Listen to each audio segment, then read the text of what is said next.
Shalom dan salam sejahtera bagi kita semua. Kita selalu tetap bersyukur karena Tuhan masih menjaga dan melindungi kita. Saya percaya kita semua selalu berada di dalam lindungan-Nya. Beberapa hari yang lalu saya mendapat sebuah kiriman lagu. Lagu ini pernah populer di tahun 1982. Lagu yang mengisahkan sesuatu yang berkaitan dengan keadaan di dalam alam semesta ini. Lagu ini dibuat oleh penciptanya ketika dia melihat adanya situasi yang sangat membuat dia prihatin dengan keadaan di dalam dunia.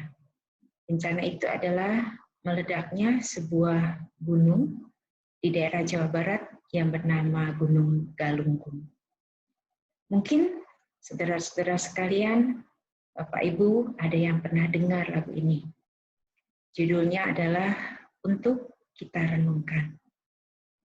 Ketika saya melihat lagi lagu ini dan coba memahaminya lagi, saya menemukan ada penggalan kalimat yang membuat saya dulu juga memikirkan dalam makna dari kalimat ini. Di situ dikatakan, mungkin kita harus belajar untuk merenung, berdiam diri, merenungkan semua hal yang sudah terjadi. Kita merenung, mungkin di sana ada jawabnya. Mengapa saat ini terjadi bencana? Ada satu kalimat yang membuat saya berpikir dan berpikir sangat dalam. Situ katakan, mungkin Tuhan sudah bosan melihat tingkah kita yang selalu salah dan salah, bahkan bangga dengan dosa-dosa kita. Atau mungkin juga alam sudah bosan dengan tingkah kita. Jadi satu kalimat terakhir dia katakan, kita harus kembali kepadanya. Bapak Ibu, saudara sekali yang kasih dalam Tuhan. Di saat-saat seperti ini, kita semua diberi kesempatan untuk merenung dan merenung. Kita semua ada di dalam sebuah kondisi yang sesungguhnya sangat baik.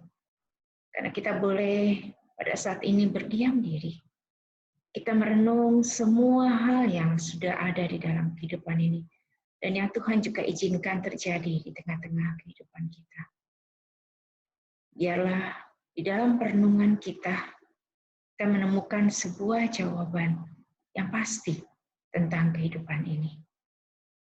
Sebelum kita lebih lanjut, mari kita bersama-sama berdoa.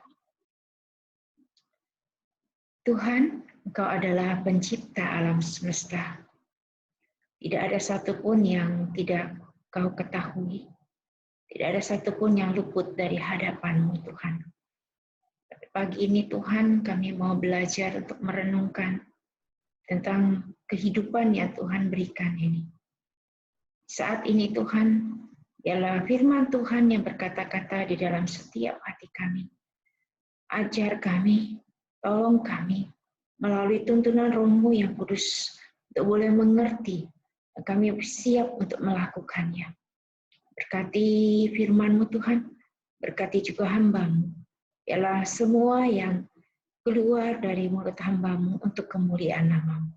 Terima kasih Tuhan, kami taruh firman-Mu dalam satu nama, Tuhan Yesus. Amin. Bapak Ibu, saudara terkasih, mungkin kita merenung. Mengapa saat ini situasinya begitu mencekam? Mengapa saat ini situasinya begitu sangat tidak menyenangkan? Kita berpikir apa sesungguhnya yang terjadi dan apa sesungguhnya yang Tuhan mau kita sama-sama mengerti tentang nilai-nilai hidup ini. Terkadang kita bertanya, Tuhan, sebetulnya Tuhan mau apa? Di dalam situasi yang seperti ini, saya juga merenungkan dari depan balkon di depan rumah, saya memandang keluar. Sepertinya langit begitu cerah, matahari begitu terik. Tapi saya melihat keadaan kota yang sangat sunyi, keadaan kota yang sangat lengang. Bukan hanya terjadi di kota saya, di mana saat ini kami tinggal, tapi di setiap kota mengalami hal yang sama. Ketika kita merenungkan ini semua, saya juga merenung, Tuhan sebetulnya ini ada apa? Apa yang sebenarnya sedang terjadi pada saat ini? Apa yang mau Tuhan ceritakan, mau Tuhan katakan kepada kami semua untuk mengerti apa sesungguhnya yang saat ini ada. Ketika saya merenung dan merenung, saya terdiam memandangi semua itu. Dan saya melihat ke langit yang begitu luas, seolah-olah menceritakan sesuatu yang begitu banyak di dalamnya. Saya memikirkan, ada sesuatu yang sudah hilang dalam hidup manusia. Ada sesuatu yang selama ini kita juga sudah abaikan di dalam hidup kita. Pagi ini saya mau mengajak kita sama-sama merenungkan sebuah tema yang berjudul Siapa yang Kutakuti. Bapak Ibu, saudara terkasih di dalam Tuhan, kita mau melihat di dalam Mazmur 36, di sini dikatakan, untuk pemimpin biduan dan hamba Tuhan dari Daud. Dosa bertutur di lubuk hati orang fasik, rasa takut kepada Allah tidak ada pada orang itu. Dalam Mazmur ini, Daud menyebut dirinya sebagai hamba Tuhan. Ada 2 kali Daud menyebut dirinya sebagai hamba Tuhan, yaitu dalam Mazmur 18. Dia menyebut dirinya sebagai hamba Tuhan. Sebagai hamba Tuhan, berarti Daud adalah orang yang juga menyampaikan apa yang menjadi isi hati dari Tuhan. Sini dia mengatakan dosa. Dosa itu bertutur di dalam lubuk hati orang fasik. Kalau berbicara bertutur, berarti dosa itu berkata-kata. Di sini dikatakan dia bukan sekali, tapi terus-menerus dia berkata-kata, berulang-ulang dia berkata-kata di dalam hati orang yang fasik. Siapakah orang fasik?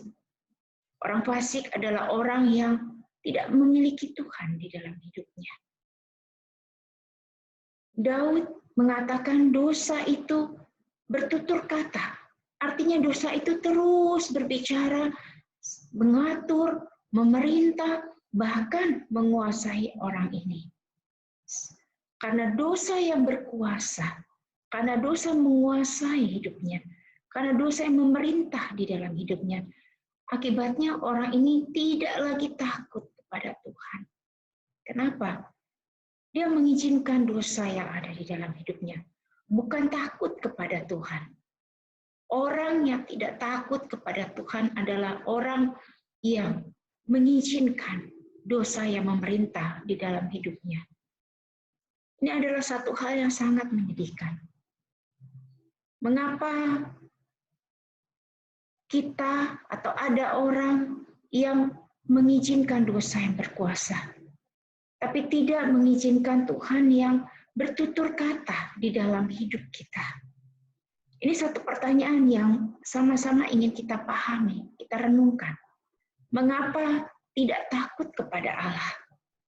Orang-orang yang tidak takut kepada Allah adalah orang-orang yang mengizinkan dosa untuk berhidup atau tinggal di dalam dirinya. Dosa itu mengatur orang yang hidupnya tidak takut akan Tuhan.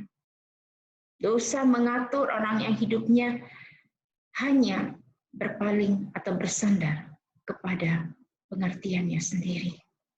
Rasa takut terhadap dosa tidak ada. Rasa takut terhadap Tuhan tidak ada, tapi dia berkawan dengan dosa. Sungguh hal yang sangat menyedihkan. Jadi orang yang hidupnya tidak takut akan Tuhan, pasti dia mengizinkan dosa yang mengatur hidupnya. Kita mau melihat apa ciri-cirinya dari orang yang mengizinkan dosa ada di dalam hidupnya. Di dalam ayat kedua sampai keempat kita membaca, sebab ia membujuk dirinya sampai orang mendapati kesalahan dan membencinya. Kita lihat bagaimana orang ini dalam pengertian dia memaafkan dirinya, dia mengizinkan dirinya, atau dia mengelabui dirinya, mengatakan bahwa dosa itu tidak masalah. Dia tidak mengatakan ini sebuah masalah, dosa ini. Dia mengatakan, oh, dosa ini tidak apa-apa. Ada di dalam hidup tidak masalah. Ini bukan sesuatu hal yang salah. Biasa saja. Sampai ketika orang mendapati kesalahan dan membencinya, dia tidak merasa ada sesuatu dengan itu. Dia mengatakan tidak masalah. Dosa itu tinggal di dalam hidup dan hati saya. Dia berkata seolah-olah dosa itu menjadi sesuatu yang berkawan dengan dirinya. Sehingga kita melihat di dalam ayat ketiga, perkataan dari mulutnya ialah kejahatan dan tipu daya. Ia berhenti berlaku bijaksana dan berbuat baik. Jadi kita melihat orang yang mengizinkan dosa memerintah dalam hidupnya, ciri-cirinya adalah dia akan memperkatakan hal-hal yang sifatnya itu jahat dan tipu daya. Dia juga akan berhenti untuk berlaku bijaksana, bahkan berbuat baik. Orang yang hidupnya bukan takut kepada Tuhan, dia akan menampakkan hal-hal seperti ini. Perkataan dari mulutnya ialah kejahatan, tipu daya, berhenti berlaku bijaksana dan berbuat baik. Bagaimana mungkin di dalam hidup kita berhenti berbuat baik? Bagaimana mungkin di dalam hidup kita tidak bijaksana lagi? Ini adalah sesuatu yang tinggal menetap di dalam diri orang yang hidupnya tidak takut sama Tuhan. Yang hidupnya hanya takut dengan dirinya sendiri atau dia suka dengan dosa. Dia tidak takut lagi melihat dosa karena dia melihat dosa itu adalah kawannya. Bapak, Ibu, Saudara terkasih di dalam Tuhan. Hal yang paling mengerikan selanjutnya adalah dia merancangkan kejahatan itu dari tempat tidurnya. Bapak Ibu, biasanya tempat itu adalah tempat kita beristirahat. Tempat kita untuk menenangkan diri, tempat kita untuk menghilangkan penat setelah satu hari kita melakukan tugas-tugas kita. Tapi ini adalah sesuatu hal yang sangat ironi. Orang ini menggunakan tempat tidurnya, tempat istirahatnya untuk merancang kejahatan. Dia untuk merancang kejahatan dari tempat tidurnya. Saya jadi memikirkan, pada zaman sekarang, banyak hal bisa dilakukan dengan teknologi. Orang bisa melakukan teknologi dari berbagai tempat, termasuk ketika berada di atas tempat tidurnya. Ketika dia sedang duduk, beristirahat, dia bisa memikirkan, merancangkan melalui teknologi bagaimana sebuah kejahatan itu dirancang. Bagaimana sesuatu yang berbau tipu muslihat, yang semuanya arahnya itu tidak takut kepada Tuhan bisa dirancang, bisa dipikirkan. Orang bisa melakukan apa saja dengan teknologi. Dan bahkan orang bisa memikirkan jauh lebih besar lagi hal yang sifatnya hanya untuk memuaskan keinginannya sendiri. Karena itu kita melihat selanjutnya kalimatnya mengatakan, ia menempatkan dirinya di jalan yang tidak baik. Apa yang jahat tidak ditolaknya. Sering kita tidak peduli dengan hal-hal seperti ini. Kita memikirkan apa yang saya kerjakan, kategorinya adalah yang saya pikir benar itu adalah yang benar. Tapi kita kadang-kadang terlupa. Ada hal-hal yang sesungguhnya tidak baik untuk kita lakukan, tapi kita tidak menolak. Kita menyetujuinya, kita menyepakatinya, karena kita berpikir itu yang terbaik. Itu yang terbaik. Padahal sesungguhnya kita sedang memutarbalikkan fakta. Yang benar kita katakan itu tidak baik. Tetapi yang tidak baik itu kita katakan sebagai satu hal yang benar. Kenapa? Karena kita tidak takut kepada Allah. Rasa tidak takut kepada Allah membuat kita menjadi buta. Kita buta bahwa apa yang semua kita lakukan itu sebetulnya sudah berbalik, sudah tidak benar. Seperti di dalam Mazmur 1 mengatakan, kalau orang-orang yang baik, orang-orang yang benar itu adalah orang-orang yang duduk bersama mendengarkan Tuhan dan merenungkan kebenaran Tuhan itu siang dan malam. Dia tidak mau duduk bersama dengan orang-orang fasik di antara kumpulan-kumpulan pencemooh. Jadi kita melihat di sini bahwa orang-orang yang tidak takut kepada Tuhan ini bagaimana? Orang-orang yang tidak takut kepada Tuhan, dia akan bertanyakan ini. Katakan kepada saya, di mana saya melakukan hal yang saya? Di mana saya melakukan hal yang salah? Di mana? Katakan. Katakan. Atau mungkin bahkan dia berkata, kapan saya melakukan hal yang salah? Semua yang saya lakukan itu adalah benar. Bapak, Ibu, saudara terkasih, orang yang tidak takut kepada Allah, dia tidak akan punya kepekaan terhadap kebenaran. Dia tidak peka. Bagi dia semua hal itu sama. Karena kebenaran itu sudah menjadi sesuatu yang abu-abu. Dia berpikir justru yang tidak benar itu adalah yang baik. Kepekaannya sudah hilang. Dia sudah tidak tahu lagi bagaimana membedakan antara yang benar dan tidak benar.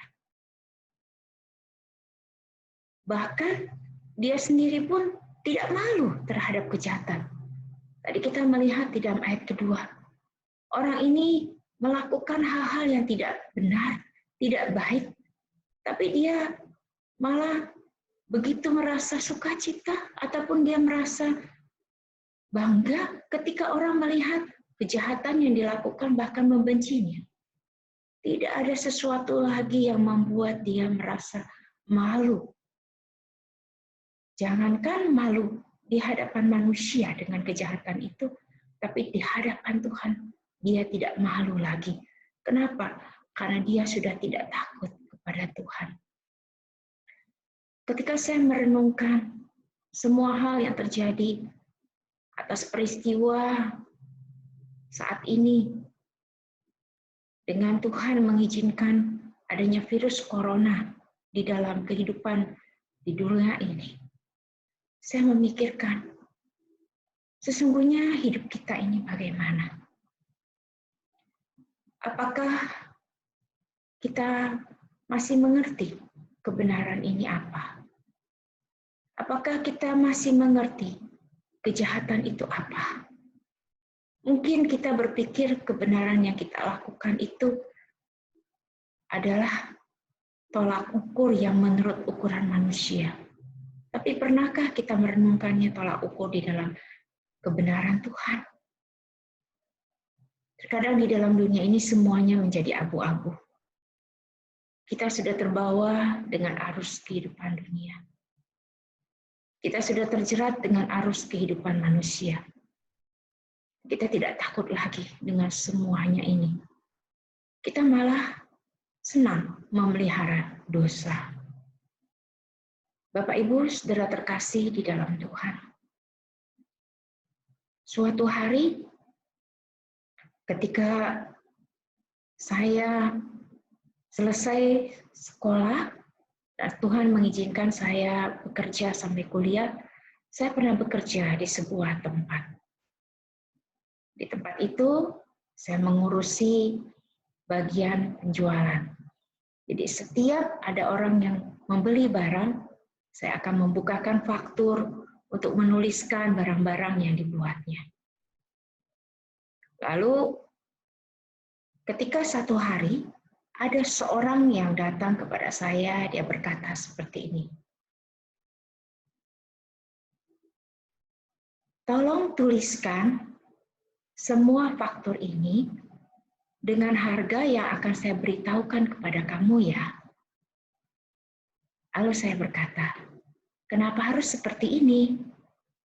Dia bilang, iya, nanti kamu buka 2 faktur. Satu faktur isinya harga yang sesuai dengan pembelian dari barang ini.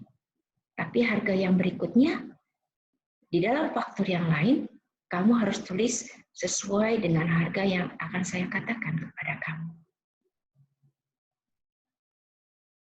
Bapak Ibu, pada waktu itu saya baru saja bekerja. Saya terkejut mendengar apa yang disampaikan oleh orang ini. Lalu saya katakan, maaf, saya tidak bisa. Saya tidak bisa membuatkan 2 faktur seperti permintaan yang tadi disampaikan. Saya tidak sanggup untuk melakukan ini. Agama yang saya percayai mengajarkan bahwa kita harus berlaku jujur. Kita tidak boleh lakukan ini. Dan orang ini menyampaikan, wah, susah ya mengajak kamu untuk kerja sama, dia bilang. Saya hanya minta seperti ini, kamu tidak bisa menjalankan apa yang saya minta. Padahal biasanya kalau saya minta seperti ini, saya selalu diberi. Lalu saya katakan, kalau memang seperti itu, saya tidak bisa buatkan fakturnya. Tapi saya hanya bisa buat faktur sesuai dengan pembelian yang sudah dilakukan. Lalu orang ini bilang, ya sudah, kalau begitu kamu buat saja seperti itu. Kamu ini tidak bisa diajak kompromi ya. Kamu tidak bisa diajak kerjasama. Nanti saya laporkan kamu sama bos kamu. Kamu ini orang yang tidak cekatan. Kamu tidak bisa bekerja. Lalu saya berkata, tidak apa-apa. Kalau memang seperti itu, tapi saya akan tetap buatkan faktur sesuai dengan pembelian yang sudah tadi terjadi. Lalu saya buatkan fakturnya, dan saya serahkan kepada orang ini. Setelah selesai, lalu dia pergi menghadap bos saya, lalu dia di situ bercerita, berkata-kata, dan sebagainya. Lalu bos saya berkata seperti ini kepada dia, oh, kamu harus paham, kamu harus mengerti, karena dia ini adalah orang yang beribadah di gereja. Dia tidak mau lakukan seperti itu.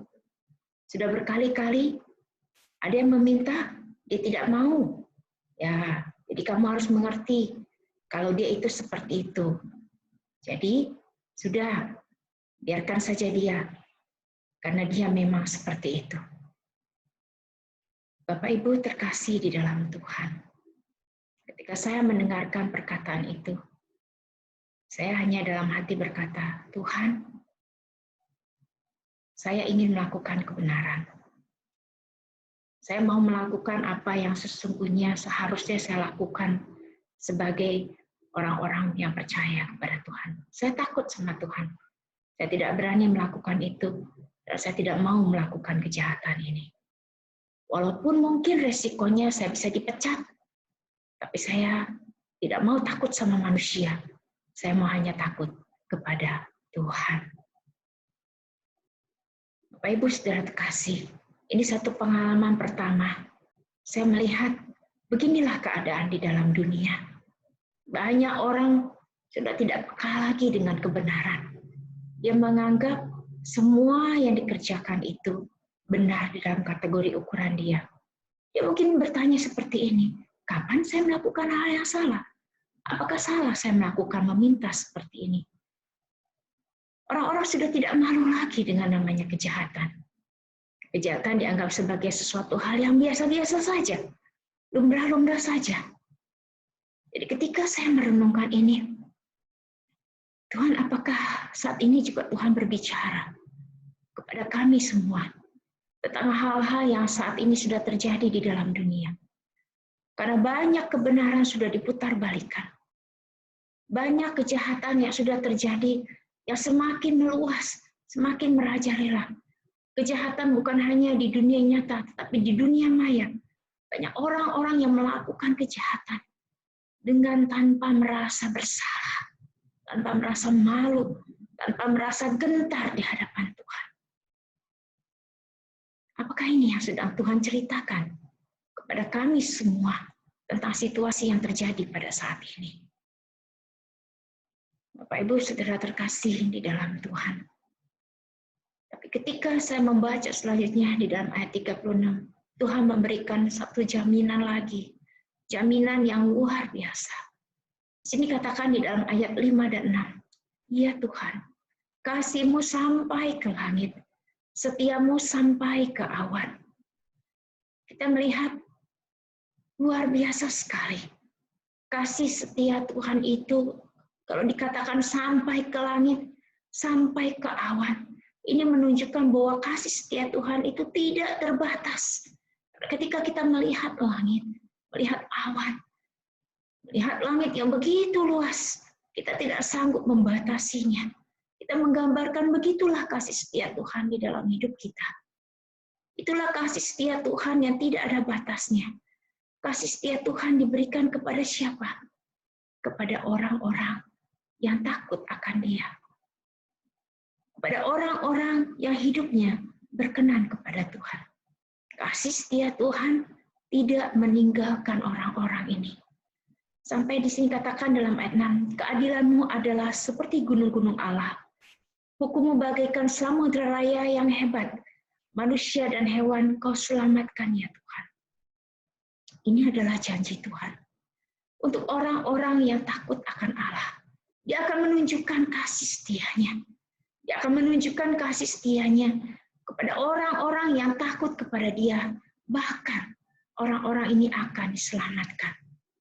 Orang-orang ini akan diluputkan dari segala sesuatu. Begitu berbahagianya ketika kita takut kepada Tuhan. Kalau kita takut kepada Tuhan, Tuhan akan menuntun perjalanan hidup kita. Tuhan akan menolong kita di dalam segala kesesakan yang kita alami. Bahkan Dia akan menyelamatkan hidup kita.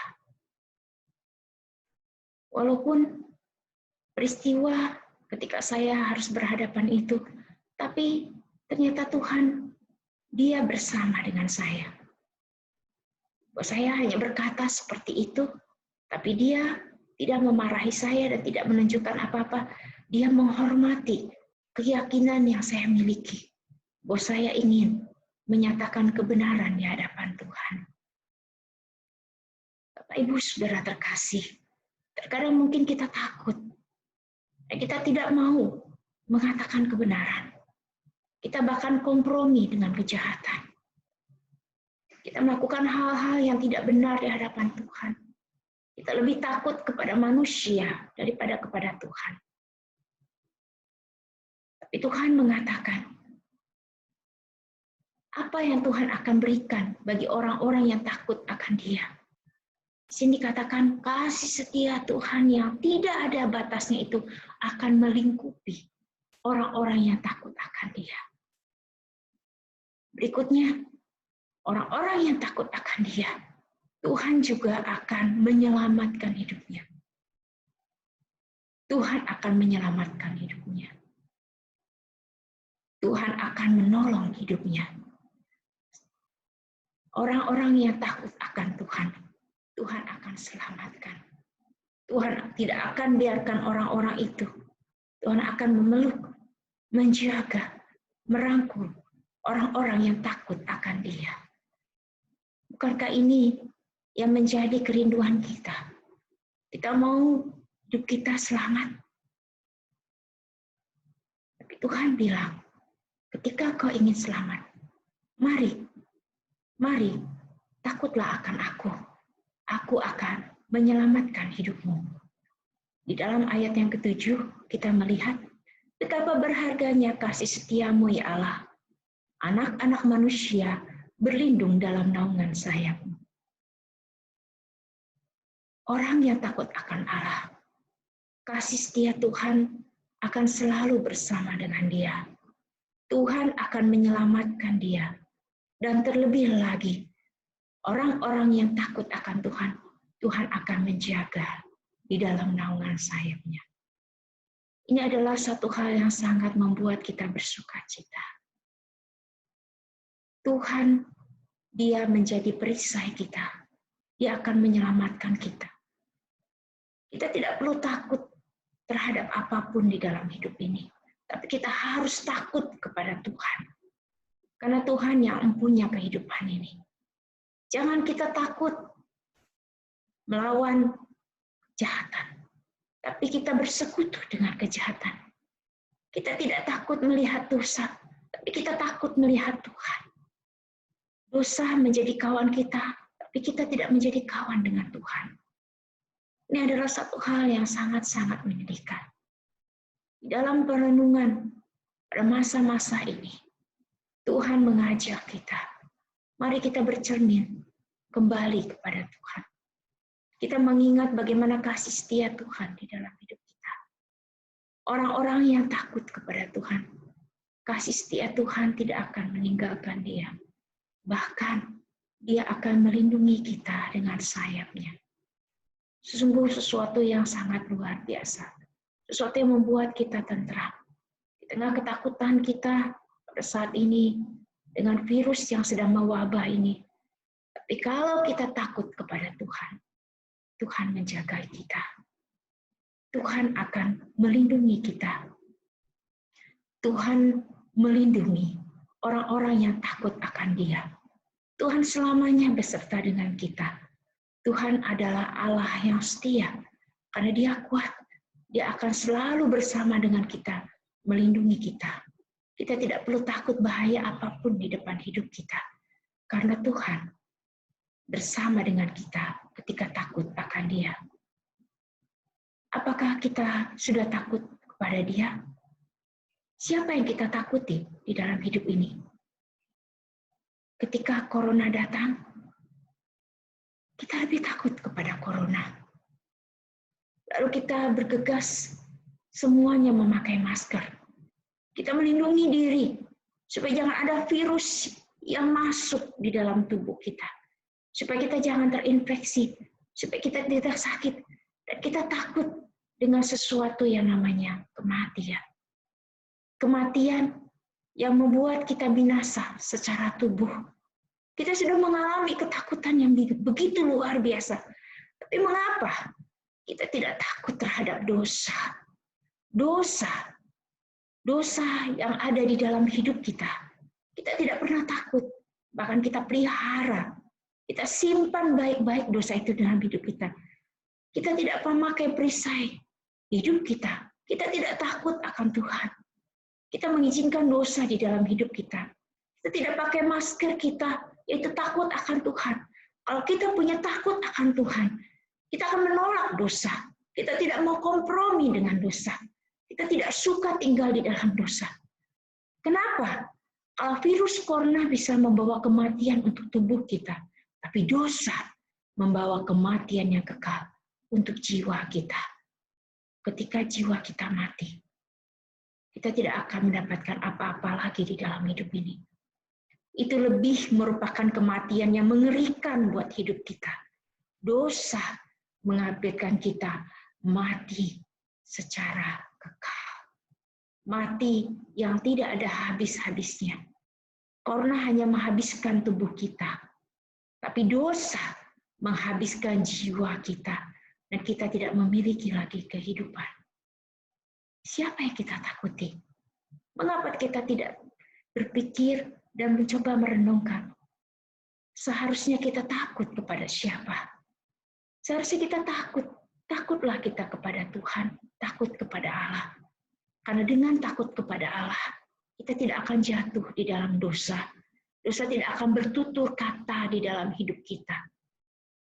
Bagaimana takut akan Allah? Lakukanlah apa yang Tuhan minta di dalam hidup kita. Jangan sekali-kali kompromi dengan kejahatan. Jangan sekali-kali kompromi dengan ketidakbenaran. Dosa yang kita simpan di dalam hidup kita akan menjadi virus yang sangat mematikan, yang akan membawa kita kepada kematian yang kekal.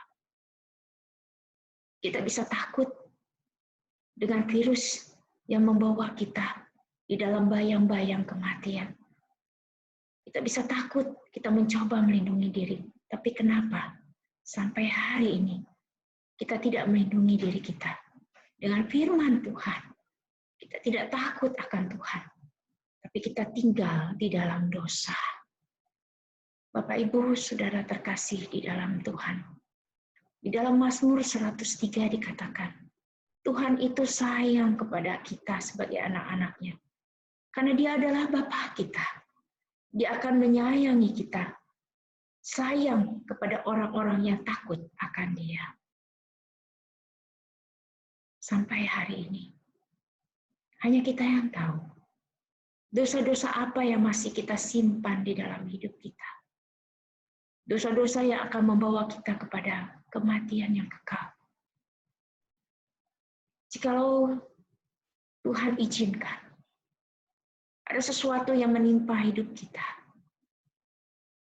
Kita mengalami sesuatu yang disebut dengan mengerikan, yaitu kematian secara fisik. Tapi itu tidak seberapa mengerikan dibandingkan dengan kematian kekal yang harus kita hadapi. Ketika dosa masih kita simpan di dalam hidup kita. Pada saat-saat seperti ini, Tuhan mengajak kita untuk merenungkan hidup kita di hadapan Dia. Kita berenung. Tuhan izinkan semua ini terjadi di dalam hidup kita. Tuhan izinkan corona ini menimpa di tengah-tengah kehidupan manusia. Tuhan ingin kita semua menyadari ada dosa yang masih tersimpan. Dosa yang ada di dalam hidup setiap manusia. Dosa yang tidak takut dengan kebenaran. Dosa yang tidak takut dengan kejahatan. Dosa yang tidak pernah malu untuk menyatakan apa itu kejahatan. Tuhan sudah begitu sedih. Tuhan sedih melihat apa yang terjadi di alam semesta ini. Apa yang sudah terjadi dengan manusia. Tuhan ingin bahwa kita menyadari, sudah saatnya kita kembali kepada Dia. Kita harus menjadi anak-anak yang sesuai dengan keinginan hati Dia. Mari kita kembali kepada Dia. Jangan lagi biarkan dosa. Jangan lagi biarkan ada kejahatan. Ada apapun yang merusak hidup kita, yang akan membawa kita kepada kematian yang kekal. Tuhan menyayangi kita sebagai anak-anaknya. Ketika kita takut akan Dia, Tuhan jauh lebih sayang dari segala apapun manusia yang ada di dalam dunia ini. Tuhan sangat sayang kepada kita. Karena itu Dia rela dirinya mati di atas kayu salib. Bapak, Ibu, Saudara terkasih di dalam Tuhan. Tuhan begitu menyayangi kita. Tuhan rindu kita kembali kepada Dia. Mari kita tinggalkan dosa-dosa yang ada di dalam hidup kita. Sudah saatnya kita kembali. Dan kita buat dunia ini boleh menjadi dunia yang tersenyum, penuh dengan damai, sejahtera, sukacita. Ketika kita semua orang kembali kepada Tuhan. Hidup di jalannya dan melakukan semua perintah-perintahnya. Ada sebuah lagu yang sangat menginspirasi dan saya juga sangat menyukai lagu ini.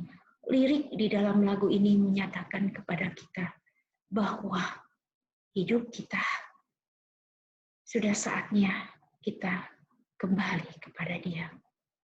Lagu di dalam puji-pujian Kristen nomor 8 ini katakan, lemah lembut Tuhan Yesus memanggil. Lemah lembut Tuhan Yesus memanggil. Dia memanggil engkau, memanggil siapa saja, siapapun di dalam hidup ini. Tuhan panggil.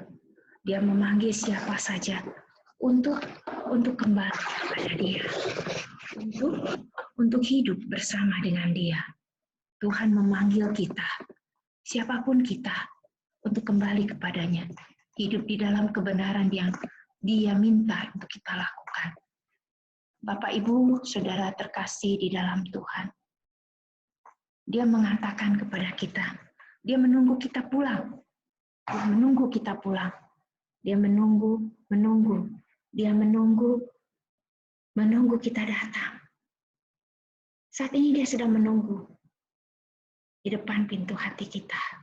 Dia menunggu untuk kita kembali. Mungkin kita semua sudah mengalami kelelahan. Kita mengalami begitu banyak hal. Sudah saatnya kita pulang.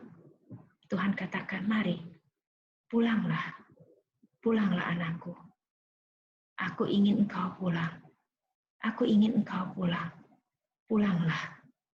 Karena apa? Karena aku ingin memberikan damai sejahtera dan selamat. Mari kita pulang. Pulang, pulang, yang kelelahan pulang. Tuhan hendak beri sejahtera dan selamat yang berlelah. Marilah, Tuhan hendak beri sejahtera dan selamat yang berlelah. Marilah, mari kita pulang. Pulang, kita kembali kepada jalan yang Tuhan minta. Mari kita pulang. Tinggalkan dosa-dosa kita. Tinggalkan apa yang membuat kita tidak bisa hidup di dalam kebenaran. Dan bahkan kita tidak takut dengan kejahatan. Tuhan katakan, mari pulang. Sudah saatnya. Biarlah dunia ini, alam semesta ini, boleh penuh damai sejahtera ketika kita semua kembali kepadanya, pulang kepadanya. Amin. Mari kita berdoa. Tuhan, terima kasih. Ketika saat ini Tuhan mengizinkan sesuatu terjadi di tengah-tengah kehidupan kami. Sesuatu yang membuat kami begitu merasa kecil dan takut. Ketakutan yang kami juga memikirkan akan membawa kami kepada kematian. Itu semua hanya akan merusak tubuh kami. Tapi kami tidak memikirkan satu hal yang lebih penting. Kami tidak takut terhadap virus yang akan merusak jiwa kami, yang akan membawa kami kepada kematian yang kekal. Tuhan, di dalam peristiwa yang terjadi saat ini, ketika kami mau merenungkan, Tuhan menginginkan kami untuk pulang. Kami kembali kepada Tuhan. Kami pulang. Jangan lagi kami hidup di dalam dosa. Jangan lagi kami hidup dengan kejahatan. Jangan kami hidup lagi melawan kebenaran. Kami kompromi dengan segala kejahatan. Tuhan, Engkau mengingatkan kami bahwa Engkau sudah sedih melihat keadaan di dalam alam semesta ini. Dengan peristiwa ini, Tuhan mengingatkan kami untuk kami kembali kepada Tuhan. Kami hidup di dalam jalan yang Tuhan berikan. Kami membuang segala dosa yang merintangi hidup kami, yang membuat kami tidak bisa berjalan dengan taat kepada Engkau. Tuhan, ajari kami, bukan kami takut kepada manusia, atau kami takut ketika kami tidak bisa berbuat dosa, tapi kami lebih takut kepada Tuhan. Karena di dalam Tuhan, kami ada keselamatan. Di dalam Tuhan, kami juga akan dilindungi. Di dalam Tuhan, kasih setiamu juga tidak terbatas. Kami bisa di dalam Tuhan ketika kami takut akan Engkau. Seperti janjimu Tuhan, Engkau begitu sayang kepada kami anak-anaknya yang takut akan Dia. Terima kasih Tuhan, tolong hidup kami. Terima kasih Tuhan, Kami mau berjalan dengan Tuhan. Ini doa kami. Demi nama Yesus kami berdoa. Amin. Bapak Ibu Saudara terkasih di dalam Tuhan. Biarlah mulai hari ini kita mau berjalan dengan Tuhan. Kita mau takut dengan Tuhan. Sehingga kita bisa melihat Tuhan di dalam hidup kita. Kita bisa merasakan kasih setia Tuhan yang tiada habis-habisnya buat hidup kita. Biarlah kita boleh tinggal di dalam Tuhan, di dalam situasi ini, kita tidak gentar, tapi kita percaya. Tuhan yang kita percaya ada bersama dengan kita, menjaga kita, melindungi kita, memberikan kita keselamatan. Dengan cara, marilah kita takut kepada Dia. Shalom, salam sejahtera bagi kita semua. Tuhan Yesus memberkati. Amin.